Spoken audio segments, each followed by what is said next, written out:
things that you should think about when deciding on which herb school to go to. Number 1, online or in person. The Chestnut School of Herbal Medicine, for example, is an online school, and the benefits of that is I think you probably can set your schedule and, you know, do your classwork in your pajamas. So if you're busy and you're working, you can still like get in your class time that works around your work schedule. In-person classes, you know, they have a set time and you have to go to a place, and if you're working you have to ask off. For me, I feel like I learn better person to person, in person. 2, teaching style. So the best thing to do is go visit the school, take a class, and see what you think, because everybody has a different teaching style, and some are more loosey-goosey and others are more structured. 3, location. Do you want to move for school, or are there schools in your area that you can go to? So for me, like, it would not be possible to really move for school. I can drive to a school a little bit farther away from where I live, but moving I can't do.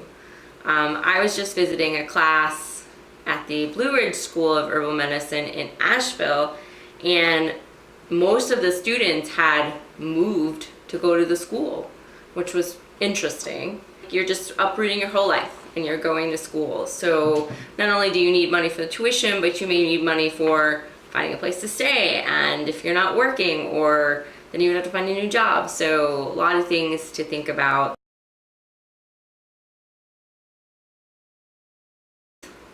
Length of the program and length and time of the classes.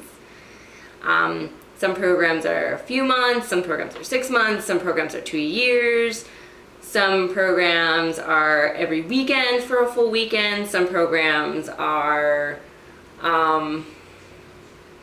2 full days a week, some programs are 1 full day a week and a weekend, or some of them are in the evening.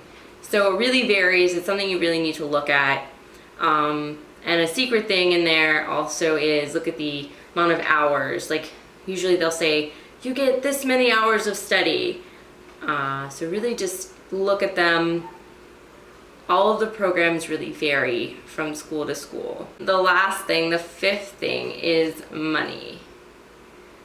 Herb school can be expensive, and there is no financial federal aid. Like, you can't officially be an herbalist in this country. It's not accredited. If you want to go to acupuncture, by the way, and study acupuncture, the schools are accredited, so you can get financial assistance for that. But if you're wanting to study Western herbalism, there's no financial aid for that. Some of the schools have some sort of payment plan. I have not ran into many that were very good. Mostly large chunks, none really on a monthly basis. Actually, sort of a 6th thing is some of them offer apprenticeships, but usually that equals sort of like a work study, so there's extra time in class and extra things that you need to do for less tuition. So you're paying less money, but like if you have to work, that's less time that you can work. I feel like it's too expensive. The cost is a barrier for a lot of people. A GoFundMe campaign, ask relatives, ask friends.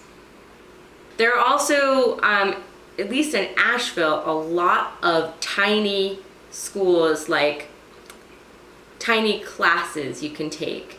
So you may be able to cobble together some sort of education just with like a couple $25 classes, or a lot of $25 classes over a period of time. So this is a new thing. I'm gonna list in the description those tiny classes, the resources for that, of schools and it breaks down distance learning, all the different types of schools and everything. So awesome. Thank you.